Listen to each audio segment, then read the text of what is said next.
Chaos, Season 2, Episode 44. We are so close to Season 3. That is still so crazy to me. I'm your host, Jenna Anderson, and joining me today is Jamie Jurak. Good morning. And then I could not have us get through the Black Panther Wakanda Forever era without having us have one of the smartest people I know, the best Namor expert I know, Nicole Drum is here today. Hello. I'm so happy that she's here. And then we have Adam Barnhart as well. Thank you. Thanks for having me. I'm just ready to party. Hell yeah, this is going to be a party. Yeah. This is going to be really, really fun. So we have a lot to talk about today. A couple of us have seen Black Panther, so we're going to offer our spoiler-free reaction. If you do want a spoiler-filled reaction, we will be having a bonus episode later this week, so get excited for that. And then we have some MCU news to talk about. I do also want to say, first and foremost, congrats to Chris Evans for being Sexiest Man Alive. Congrats to our very own Aaron Perrine for getting quoted in the marketing campaign for Black Panther 2. I wish he was on the show today so we could all just celebrate and cheer for him because I am just so happy. I got the notification on my phone and lost my mind.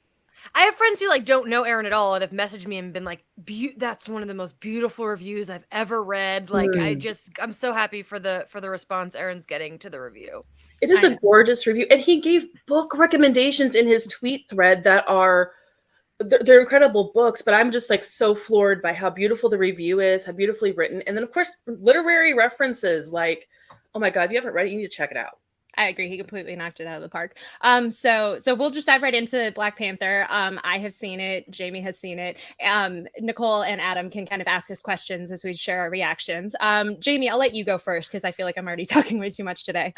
No, you're the host. We love you. What did I think of Black Panther Wakanda Forever? I thought it was great. I did think I felt the runtime in the middle, I will say. It was not a perfect just under 3 hours for sure, but the tributes to Chadwick were so beautiful. It's hard to judge it because of that. I thought that they had such a hard thing to deal with, and I think that they handled it very, very gracefully. And I tweeted this, but I think the number one most important takeaway for me is that I am now hyped for Ironheart. Give me Ironheart. I'm ready. Let's go. So yeah, I'm excited to talk more details on Friday and explain a little bit about what the things that didn't work, but for the most part, it works, I think, very well. I agree completely. I feel like I was talking with Charlie, one of our coworkers, about this, and it's this movie feels like a miracle that it came together the way that it did. It almost feels like, even despite all of the things that have happened, it almost feels like this was intentionally their plan all along. There is just so much to unpack in this movie. I agree with Jamie wholeheartedly. The runtime stretches on a little too much. I feel like when I rewatch it, it's probably going to fly by. I know Beatty and Aaron basically said the same thing when they saw it twice, but what you're seeing is so enjoyable and is so entertaining and so profound that you almost don't mind that it's a little bit slower than it probably could be. The cast just knocks it out of the park. Namor is so perfect. Nicole, I immediately got out of my screening and I texted Nicole, you are going to be so happy, because I was just gobsmacked by how well they translated Namor on screen in the way that they did. And then I agree with Jamie. Ironheart is about to be at the top of everyone's Phase 5 rankings. Dominique Thorne just kills it. It is this thing of yes, I can totally see myself watching 6 episodes of You after this point, because she is just absolutely incredible. She steals every single scene she's in. So yeah, I am just still so in awe that this movie even exists. Nicole, Adam, do y'all have any questions or whatever? I know Nicole probably has a million. I think the biggest thing for me, the biggest question I had going into this was, how are they going to honor Namor's comic roots while also doing this absolutely beautiful revamp? Because I think a lot of comics fans who do like Namor, but maybe aren't super deep into him, like me and the rest of Namor Nation, because that's who we are. We have our own name. Don't recognize that a lot of what they're doing just.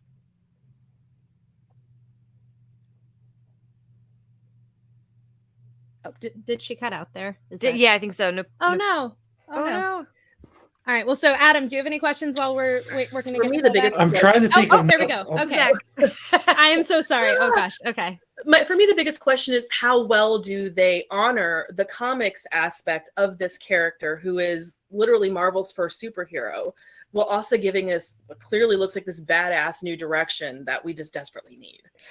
You are going to be so happy in that regard. I think it is so seamless. It is one of those things of I am still just in awe of how well it Let's works, just like support how Namor. effortless it kind of is. It makes it feel like this has always been tied to the character, even though it obviously hasn't. So it's one of those things of like even then. I know the like Mesoamerican community is going to be like so Mhm. profoundly impacted by how they do it because it is just like it's such an inspired choice, but it's not the one that you would have expected. But it also feels like the kind of thing of like this is the only way you could have adapted him. Mhm. If this had come out before Aquaman, I can't even imagine what kind of Namor we would have gotten, but I feel like this had to be the way to differentiate him from Aquaman to like set him apart in the MCU, and I think they do it really, really well. Aquaman, who? Yeah, who forget Aquaman? Like this guy right here. I love them both. I love my fish boys equally. They're for wildly different reasons. But yeah, Adam, do you have any like burning, lingering questions before you go see it? Oh, I have lots of burning questions. Like, is this person in it? Is that person in it? Is there any indication Sue's already cheating on Reed with Namor? I Have you have seen him? all Like, sorts of that stuff, but obviously I'll have to wait until tomorrow to find those questions out. Yeah, it's just I'm so excited for everyone else to see this movie because I feel like this is just going to be such a profound and interesting experience and it's such a perfect way to tie up phase 4. I know Nicole and I have spoken at length over Slack about just phase 4 dealing with grief and loss and trauma, and it's like this is the perfect like peak for that to go to. Like it's so well done.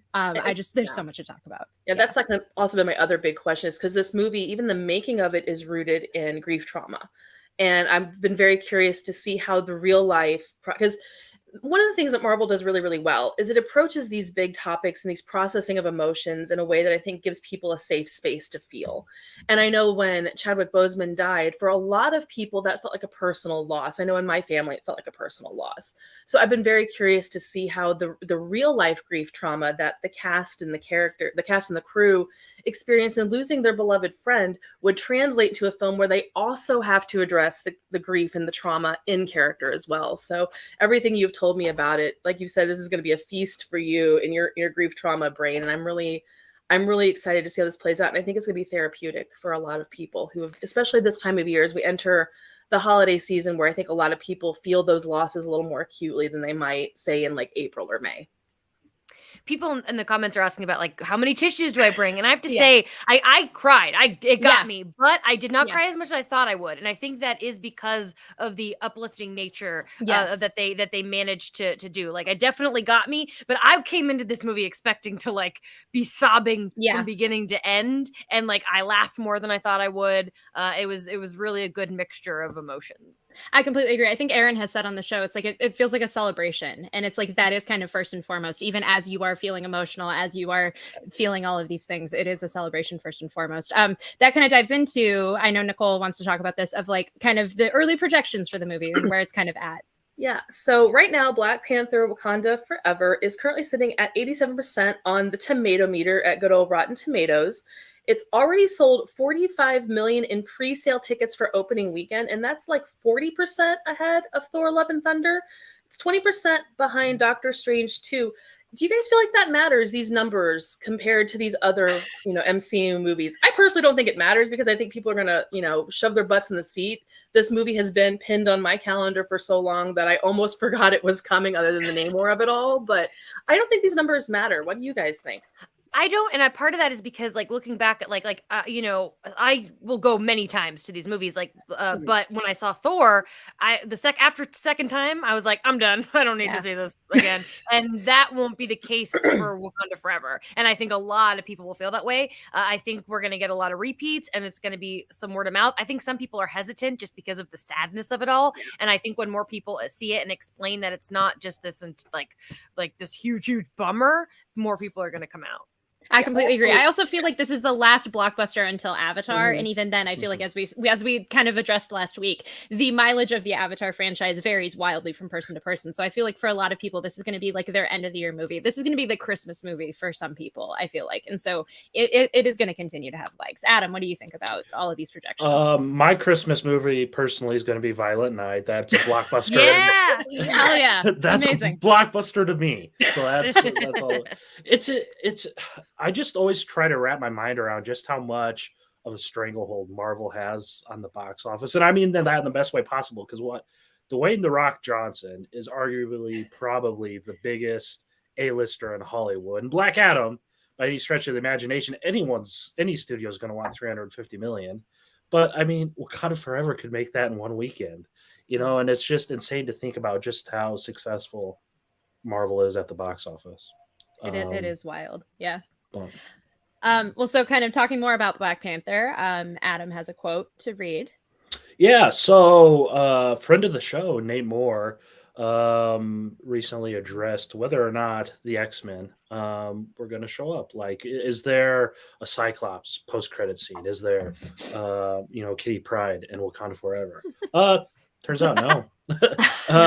Nate Moore said in an interview this week with Screenwriter, well, Storm's relationship with Wakanda and publishing is pretty interesting. Obviously, we might be a few years out from the X-Men, so I'm not sure we're there yet. First off, I love watching interviews with Nate Moore because he's refreshingly candid. Mm-hmm. It's not the politicking and the hidden stuff, but maybe that's just the entertainment journalist in me that we're actually getting quotes from someone with a producer credit to his name. But yeah, so Adam, it sounds like the X-Men proper are far off. I mean, do we get the X-Men in the 2020s? In the late 2020s. Yeah, I think maybe like 2028. Yeah. I feel like it has to be a end of Secret Wars kind of thing. Mm-hmm. Like at the rate that we're going, at the projects that we know we're getting, and the way that he's saying it, maybe it's like right before Secret Wars, but I have a feeling they might just like make it a little bit cleaner cut and do it right after. So I have a feeling I know what Jamie was about to say. Well, yeah, I'm sorry. I think I'm on a bit of delay again. Every time Adam says Nate Moore, it sounds like he's saying Namor. No, I totally thought that. And he's like, Namor is a friend of the show? No one told me. We would be so lucky. Oh my we would God, be so incredibly lucky. But yeah, I also love, Adam, how you're like, Cyclops and Kitty Pryde and not Storm, the one character we all speculated. Yeah, I'm sorry, I didn't read the quote before I read the headline. My bad. But now I'm like, I just want Cyclops awkwardly in Wakanda just for the hell of it. Like, That would be really fun. And then kind of speaking about the future, speaking about Secret Wars, Jamie has a quote as well. So we've been speculating about the Secret Wars director because we know already about Kang Dynasty, and so what we know now, Feige has not asked Ryan Coogler to direct Secret Wars because that's been a big name that we've suspected for a while. To Variety, he said, well, I would want Ryan to do anything at any time because he's a singular talent and a great person to spend years with. But no, in all honesty, there's been no conversations. We've not spoken to him about Secret Wars. I'm honestly kind of surprised about just being honest about that, which makes me think that maybe he's not on the list of names. Maybe Brian needs a break. Maybe let's give him a vacation. What do you guys think? I think that's exactly it. I think especially after this movie and how many evolutions it had to go to, and like Nicole said, like the trauma and the loss of like having to feel that while you're making the art. I think like to then turn around and ask him to do Secret Wars, it's not that he couldn't do it and it's not that he couldn't make an amazing movie, but it feels like a really big ask. And it feels like if he wanted to take that challenge, I would absolutely love it. But I do respect and love that Feige's already like, yeah, we haven't talked to him about it because he's already doing so much for us at the moment. And like we know he's executive producing Ironheart. I think the Variety article also mentioned another Wakanda based kind of television show that like they're still probably moving forward with that. So it's just interesting because I know this was at the top of like a lot of people's director list for Secret Wars. Mm-hmm. I know I'm a little disappointed in it, but you're right with, he deserves a break. He deserves the opportunity to take a step back, and he also deserves a chance to enjoy what he's made. I mean, everything we've heard about Wakanda Forever is just incredible. I know I would want an opportunity to stand back and just enjoy that moment and maybe not run right into Secret Wars as badly as we all want him to do it because we know it would be epic. So I'm disappointed, but I understand it. I get it. But now I want to know who's doing it. Yeah. Right. Who is doing it? It's I think Ryan's almost at the point where I don't think, obviously filmmaking's not too little to him, but with proximity media and all, he's almost already Kevin Feige 2.0. He's building his own world within a world and all that stuff with his own production house. So, I don't know who I'd even want to do Secret Wars. It's probably going to be someone that directed music videos or something before, Completely random. I was Go gonna with ask like if anyone has any director picks. I know I've said mine on the show, but I'll say it again. Of like if they found a way to get Jon Favreau back, of like, hey, we're gonna pull you out of Star Wars for a little bit, and like full circle moment. You started this franchise. You're gonna, for all intents and purposes, end the franchise. That would be the coolest thing ever. But I also could see them picking like Nia DaCosta or somebody else who is already in the pipeline for Phase 4 and 5. But yeah, what do y'all think? I'm going back to Spielberg. Ooh. Going back to the Spielberg era. Let's go. He apparently had that meeting with DC, or with the people at Warner Brothers. So now it's like, is Spielberg doing a DC thing? Like, I don't know, but that would be crazy if he did Secret Wars. I think it'll be a Phase 4 or 5 director, for sure. But who? I don't have a guess. I'm just going to subscribe to Jenna's newsletter on this one because I think I actually really like that idea a lot. So I hadn't heard that one before, and I'm like, oh man, that makes a lot of sense. Now I want it. Let's make a manifesting circle. I've literally had it written on a Post-it, like just to be on my desk for like the past year of like, this would be so cool if we did this. So, but we'll just have to wait and see, I guess. So we're going to take a quick 1-minute break, and then we're going to come back and break down more MCU news from the week. In the meantime, while we're on that break, go leave a 5-star rating on our podcast platform of your choice. We might read your review on the show if you ask us a question, and go subscribe to our YouTube channel because we always want more subscribers. So stay tuned.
Welcome back.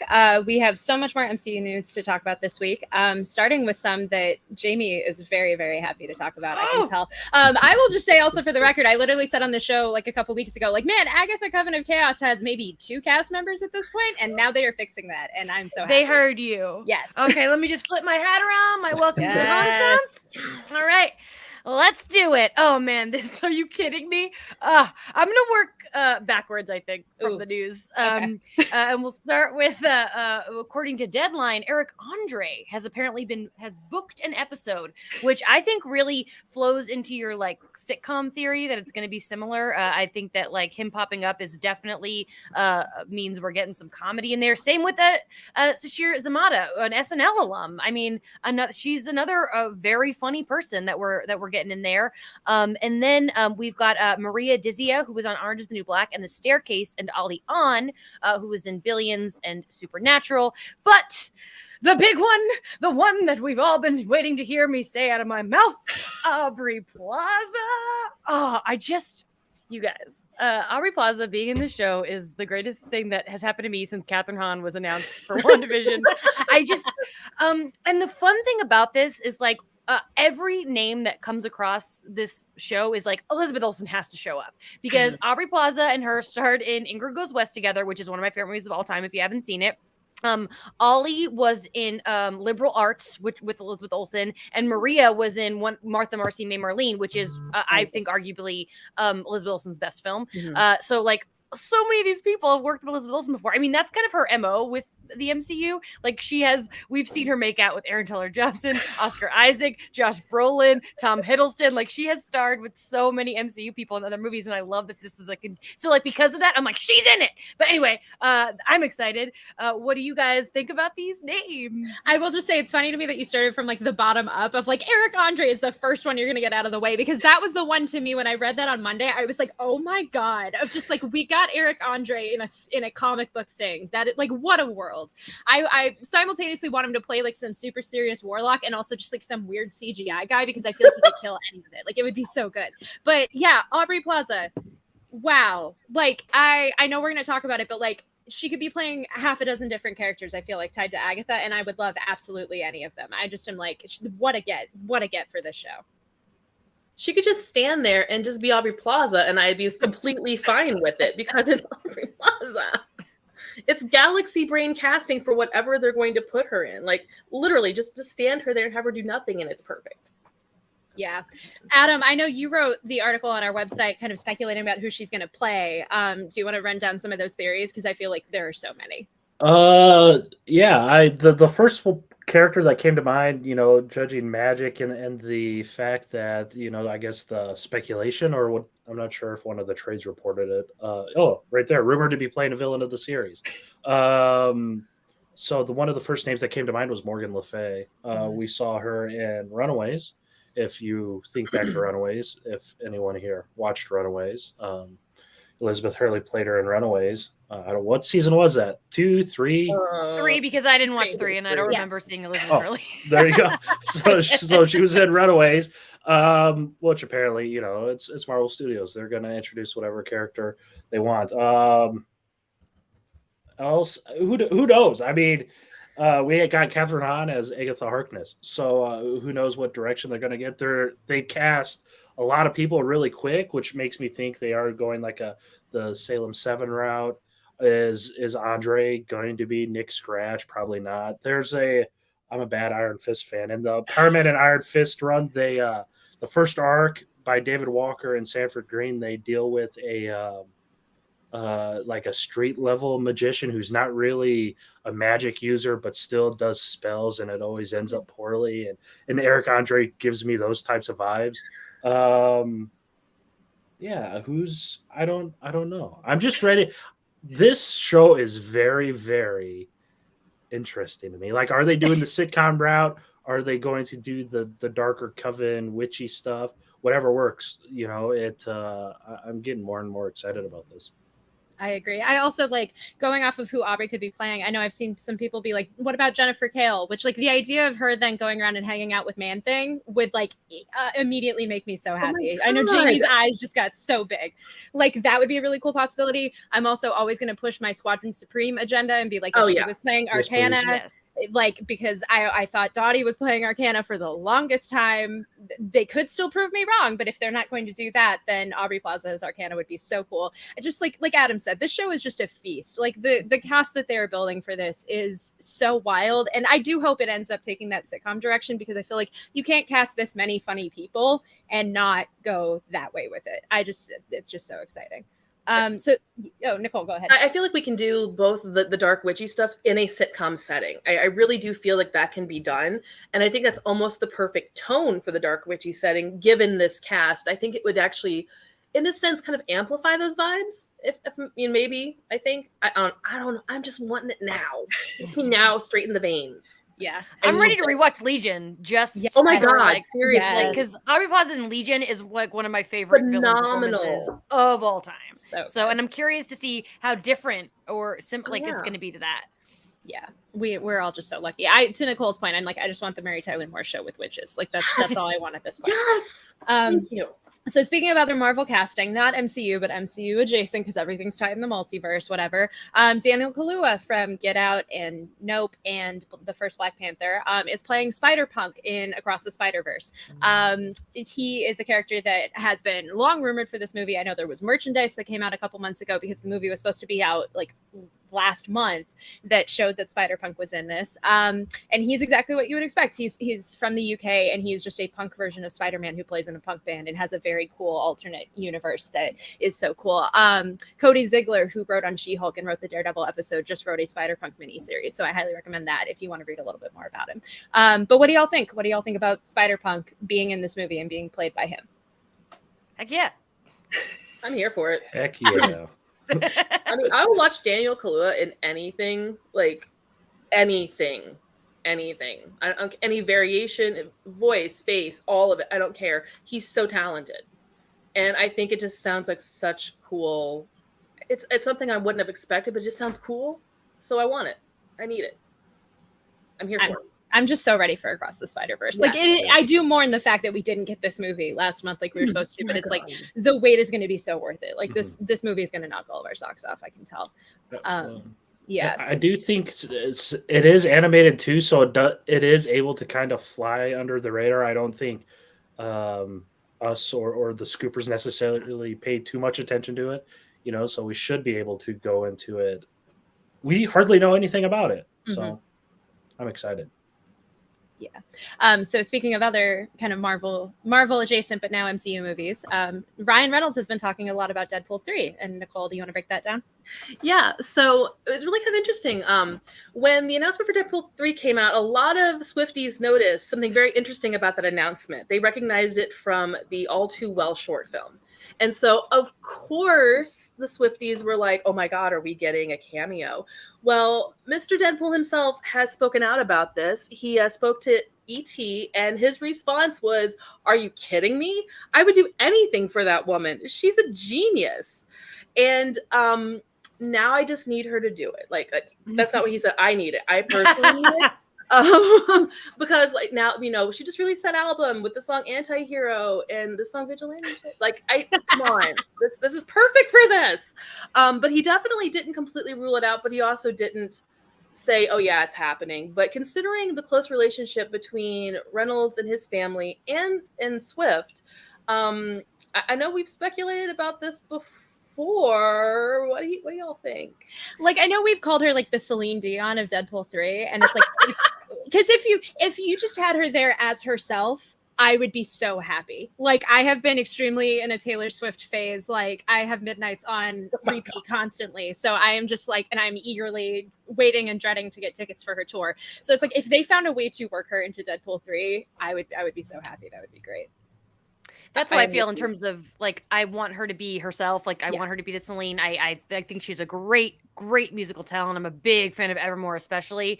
But I've seen her act, and I think she's best in her lane, and that could create a really good musical, cool cameo as herself. And that is what I think that is what I'm hoping for, and that is what we should stick with.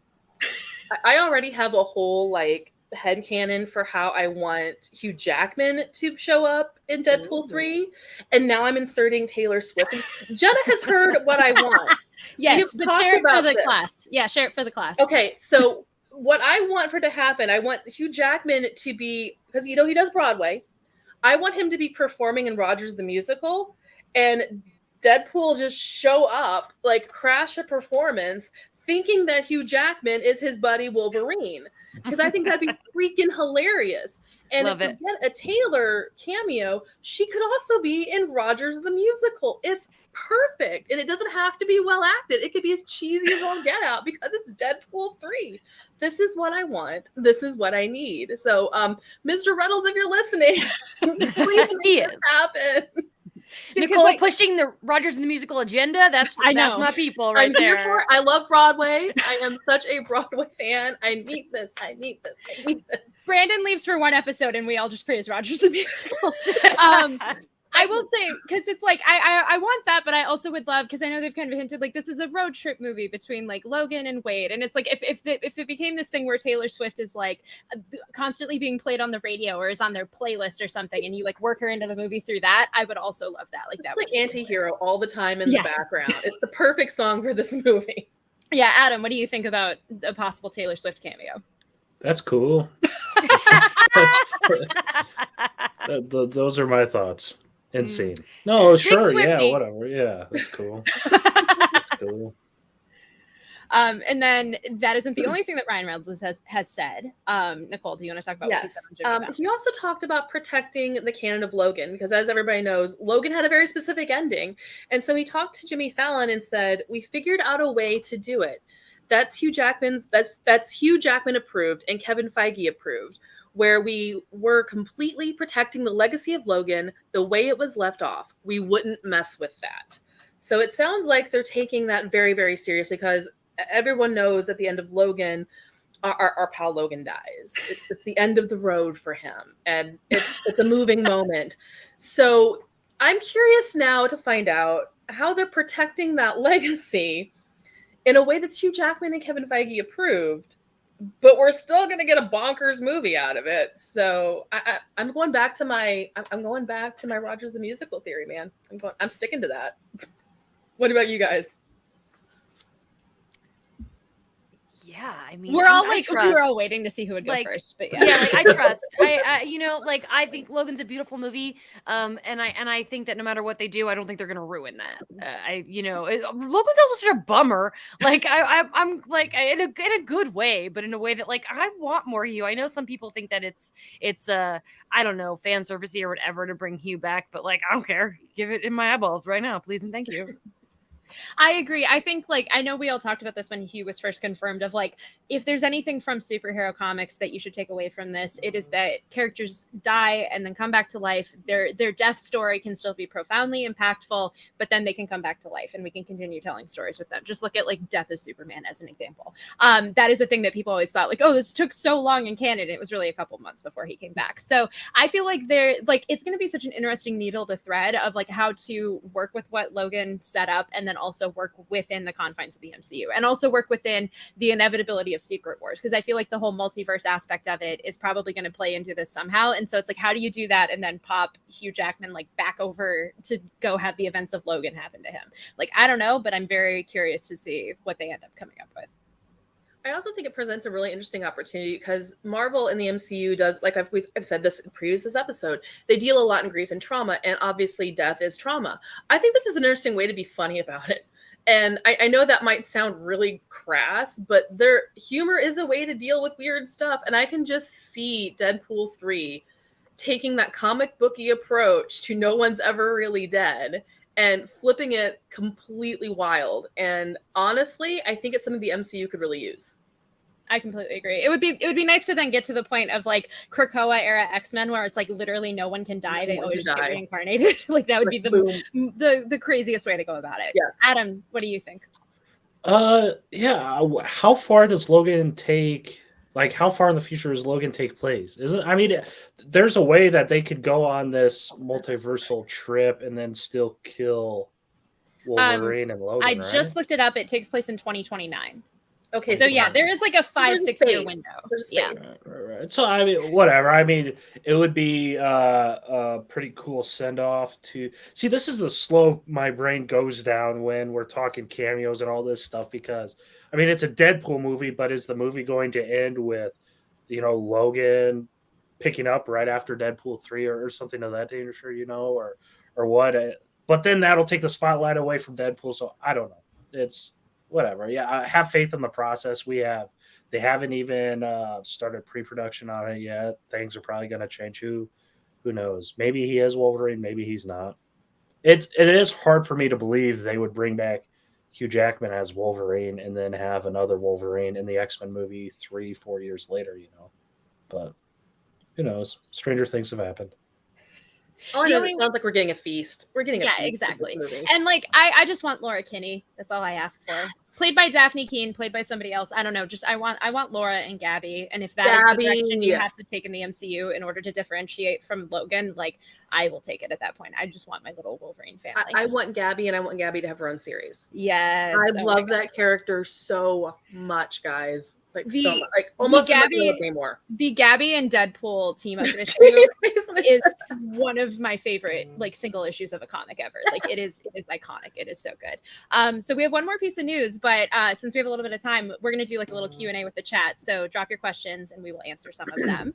But yeah, Adam, do you want to talk about the other news? Yes, Cameron Crowe of Almost Famous, Vanilla Sky. I think he did Jerry Maguire, and he wrote Fast Times as well. He wants to make a Dazzler movie, The Dazzler, with Dua Lipa. I think she's like a TikTok star or something. I don't know. She's a pop star. I think she predated TikTok star. I think I heard her on a TV commercial once. But anyway, Adam is bringing the old man to the chat today, guys. We love you. Cameron Crowe wants to make a Dazzler movie with Dua Lipa. I thought I saw like concept art of Taylor Swift being Dazzler or something, right? That's definitely something people have wanted, because I remember there was like way back when the Fox movies were still a thing, like they all of the cast for like Dark Phoenix or Apocalypse went to a Taylor Swift concert, and everyone was like, oh my god, she's gonna play Dazzler, and then we didn't end up getting that. We got the Dazzler that we got. So but yeah, so read the quote that he said. Yeah, so there is a quote to prove he actually said this. Do the playlist, Mr. Crow said, throw me a Dazzler movie, let's do it. Except he's not really familiar with Dazzler at all, which then the playlist then schools him on. And he asks the outlet who should play Dazzler, and the outlet says Dua Lipa. And he says, I'm feeling Dua Lipa for this tomorrow. I'll be like, yeah, I've been thinking about Dua for Dazzler. You know, I've been thinking about this for a while. And then he says he's not going to give the playlist any credit because it was all his idea. So he very earnestly wants to make a Dazzler movie with Dua Lipa. I mean, to me, it sounds like it's almost greenlit by Marvel Studios. That's what I'm gleaning from this information presented to me. I would like to say, in terms of we all do know and love her because she's on the greatest comic book soundtrack of all time, which is the Birds of Prey soundtrack. Yes. So let's just keep that in mind. Also, Cameron Crowe. I just was looking at. I pulled up IMDb because I was like, when was the last time Cameron Crowe made like a movie, let alone a good movie? And so his last feature that he directed was Aloha, and we all know that was like problematic and ridiculed. Before that, We Bought a Zoo, which has just become an internet meme. And like he, like, you know, I think his last like deeply great film was Almost Famous, and that was 22 years ago. But he has made a lot of my favorite movies. Almost Famous, Say Anything, Jerry Maguire, but like a Superman or a superhero movie, a Dazzler movie. This is the leftiest left field I've ever seen in my life.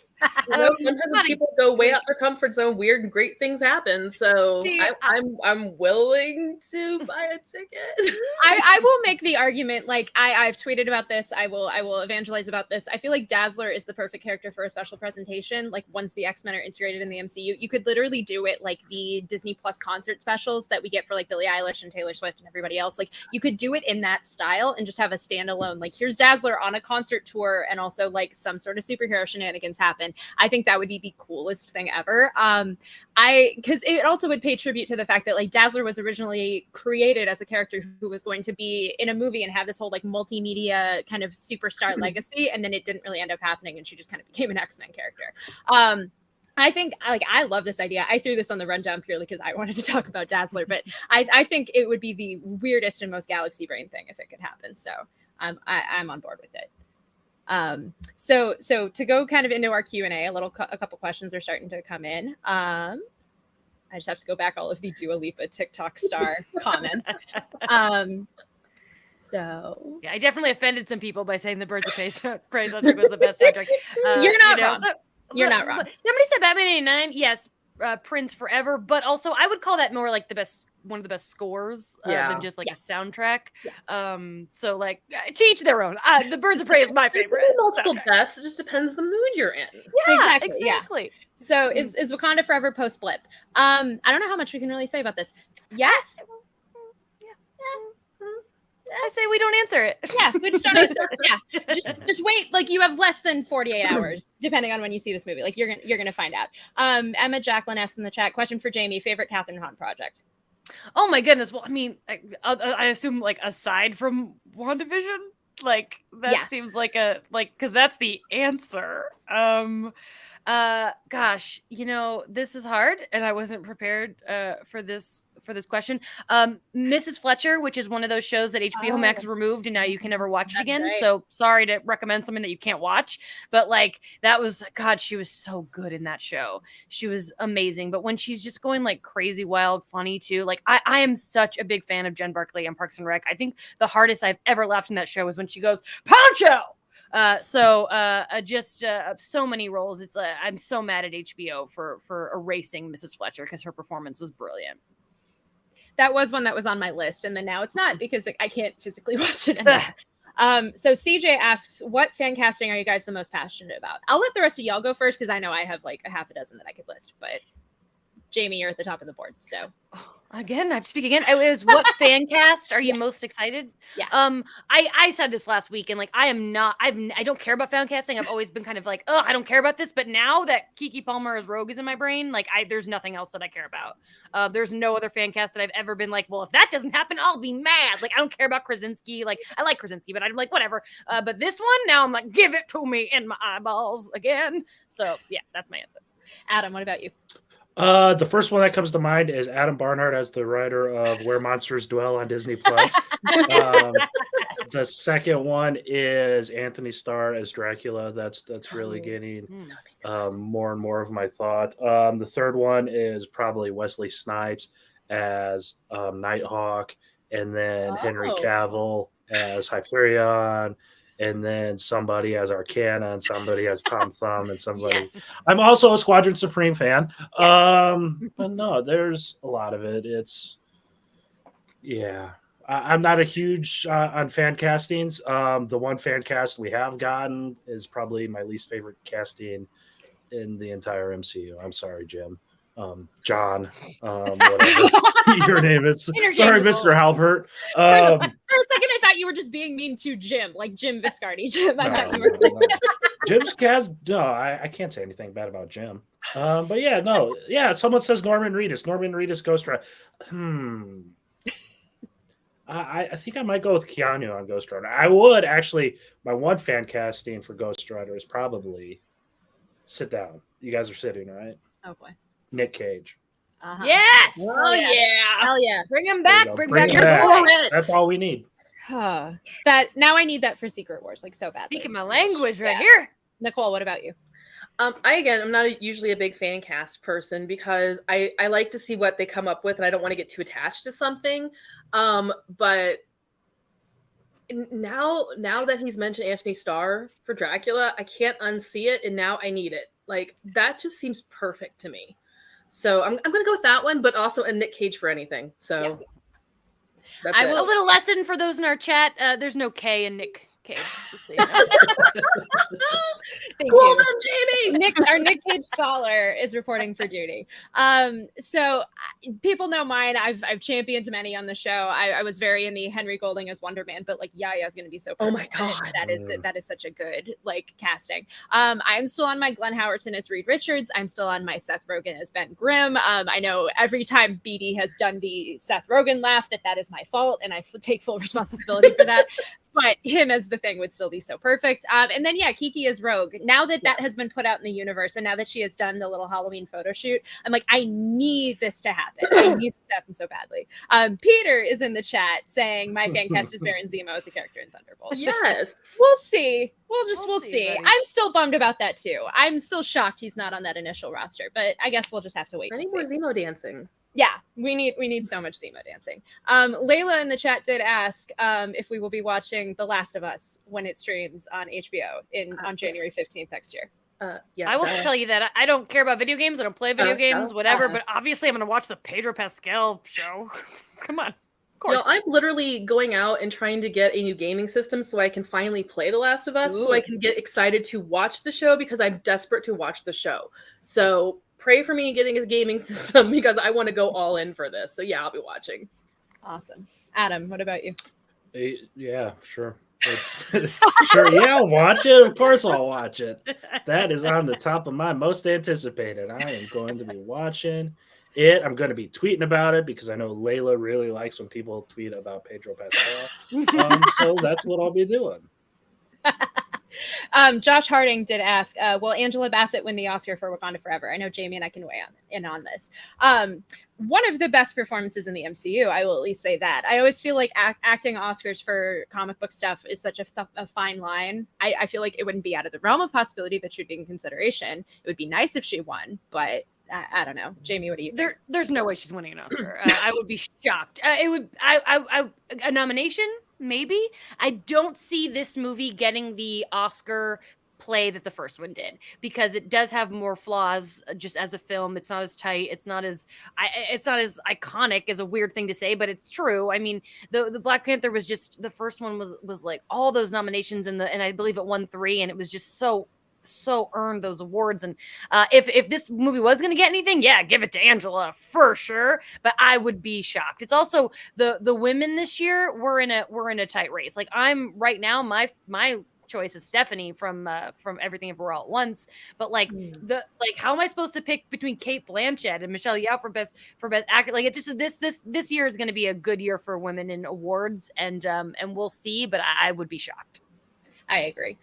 So Julia asked, who do y'all think is the most underrated MCU character? I know Adam has quite a few answers, depending on what is canon or not in the MCU. That's exactly what I was going to say too. The one that instantly jumps to my mind is Ward Meacham, Tom Pelphrey.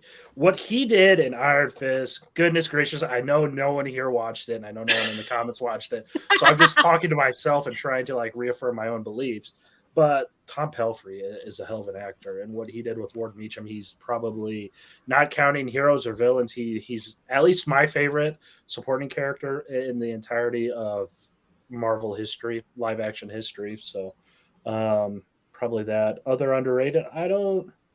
You can't say someone like Wong now, because now Wong is, Wong's up there. Who else is underrated? I don't know. You guys, let's go through the list and maybe something will. Every single character. I'm going to go with Zemo, man. I'm agreeing with that. But Adam, I want to make it a little bit better. I did, in fact, watch Iron Fist. I don't talk about it, but I watched it. I didn't hate it, so you're not alone. Thank you. Thank you. Hey!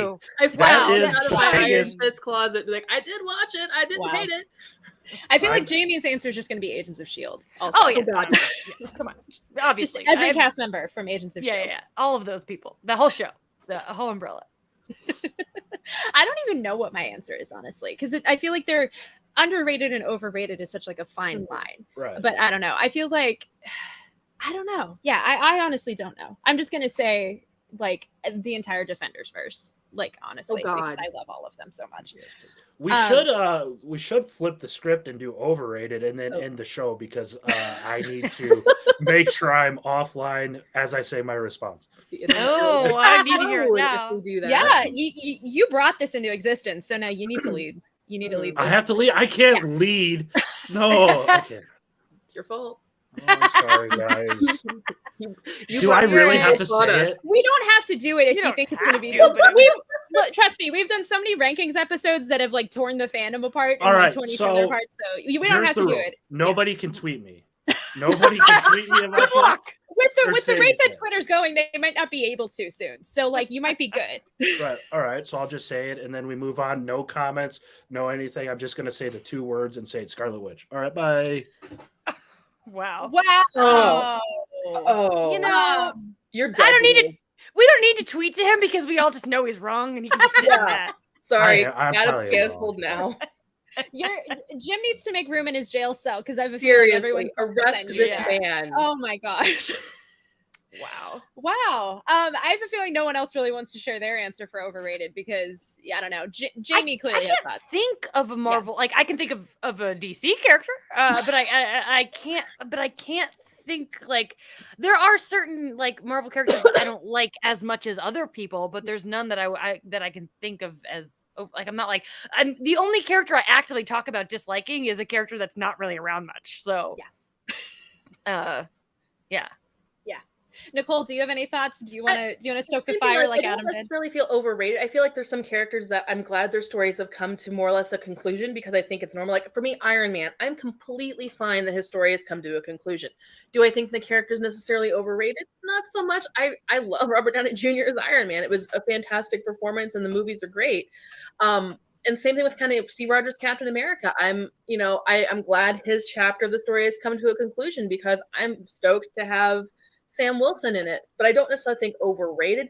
I think sometimes that people's attachments to some of these characters are overrated. And I love people who love their characters because, dude, I'm over here like the biggest Namor fan ever. I know I'm obnoxious, so there's no hate there at all. Yeah, I think that's a good place to end it. Because wow, yeah, I feel like the chat is about to combust. I love that Adam coming in. I think Adam, it was brave of you, Yes. and I don't respect it. I don't like it, but I do respect you, and Yeah. that's the important Well, difference. the thing is, I'm not even sure if like I believe it myself. So, we'll see, you know, some Stir things the words pot. just Stir the come pot. out. And, Yeah, it's- just I love it. you're just the Michael Scott meme of like sometimes I start saying sentences and I have no where they're me where all the they're time. going. That's my life. Yeah, that's actually who I am. Well, so thank you so much to everybody for tuning into this week's Phase Zero. Please don't kill Adam for saying that about Wanda. Clearly, he regrets it. This has been such a fun one. Jamie, where can people find you? Do you have anything to plug? Yeah, I mean, you know, I'm going to keep on plugging my letterbox because I'm worried that Twitter is going to be dead soon. So, you know, Jamie Cinematics on there. And I'm going to say, like I say every week, watch Andor because today's episode was amazing. It's just so freaking good. Go see Wakanda Forever this weekend because I'm sure you weren't planning on it already, folks. I did them. it. Our conversation totally swayed them. Adam, do you have anything to plug? No, I am not on social media. You cannot find me anywhere. But also go watch Barbarian and then tweet with me about how crazy it is because I have not stopped watching or like thinking about that movie for the past 2 months. I still have not seen it, but Kofi Same. explained it to me, or like he explained the plot to me. And as the person who like reads Wikipedia articles for movies I don't want to see, I was like, cool, this is enough to know for like how terrified I'm going to be. It sounds so cool, but it's never something I'm going to watch. It's insane. It's insane. Nicole, do you have anything to plug? Yeah, I'm still hanging out on Twitter at Life in Polaroid. Come see me to watch me melt down possibly in real time when I finally see Black Panther and get Namor live action as I've always wanted and dreamed of. And also, you know, talk about trauma, things like that. You know, the usual. No, I have a feeling Nicole's going to have some great pieces on the site next week, like breaking down so much of Namor and the trauma stuff. Like it's just my friend. I have already got a whole notebook tabbed out, some research. Like I'm going to be digging deep into the Mesoamerican culture of it because that's like an area of study that I love. Hold on to your hats or your wings or your whatever. Just whatever. Get yourself an emotional support name where you're going to need it. Yes. Absolutely. And then you can find me on Twitter at Hey It's Jenna Lynn. Go read some comics. Go read Eve Ewing's Ironheart run so you can fall in love with her even further and then be ahead of the curve when the Disney Plus show comes out. Because like I said, after you see Wakanda Forever, you are going to love Ironheart. And go read Namor comics. Nicole is going to probably have 30 explainers of 80 years of comics to read. I don't even know where to begin to recommend stuff. If you had to pick one Namor comic for people to jump in on, what would it be? I would actually, and this is going to be a little outside the box, I would say read the very, very first one. Ooh. Track it down and read it because not only is it kind of hilarious because vintage comics are a whole different animal. Yes. But it's just a really cool introduction to the character. And Bill Everett, the character creator, I don't think we talk about him enough for kind of his creative genius. And I would say if you're going to go into this blind, start there. Awesome. That is the perfect answer. But yeah, go read some comics. Go watch the Weird Al movie on Roku. Because I know Jamie watched it. I know Aaron watched it. I know everyone. Like it is one of the funniest things. I have not laughed this hard since Popstar. Like it is such a delight of a movie, and I need Daniel Radcliffe and Evan Rachel Wood to win any award that they can possibly get because that movie is just so good. But yeah, and then we will be back later this week with a spoiler-filled breakdown of Wakanda Forever. The whole gang will be back together for that, and it'll be very exciting. I'm so excited to like talk to Brandon and Aaron with spoilers because I feel like there's so much to unpack. And then make sure you subscribe to our YouTube channel. Make sure you leave us a 5-star review on the podcast platform of your choice, and follow us on Twitter at Phase0CB. Who knows how long Twitter's still going to be a thing, but at least follow us there because then you'll always know when we're doing a show. And yeah, thank you guys so much for watching, and we'll see you very soon.